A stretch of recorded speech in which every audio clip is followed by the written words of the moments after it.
Halo semuanya, di depan saya ada VIVO V70 dan di sini saya akan membagikan cara untuk mereset preferensi jaringan di perangkat ini.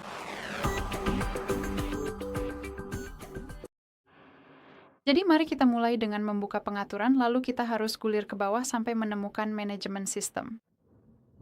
Kemudian ketuk reset dan di bagian atas ada opsi yang kita cari, jadi cukup ketuk reset pengaturan jaringan. Dan di sini, perangkat Anda memberitahu apa saja yang akan direset, jadi di antaranya Wi-Fi, jaringan data seluler, dan Bluetooth. Jadi cukup ketuk reset, masukkan kunci layar Anda untuk konfirmasi, lalu ketuk reset lagi. Perlu diingat bahwa operasi ini tidak dapat dibatalkan. Dan seperti yang bisa Anda lihat, kita mendapat informasi bahwa kita baru saja berhasil mereset preferensi jaringan. Baiklah, itu saja. Terima kasih banyak sudah menonton. Jangan lupa tekan tombol subscribe dan beri jempol ke atas.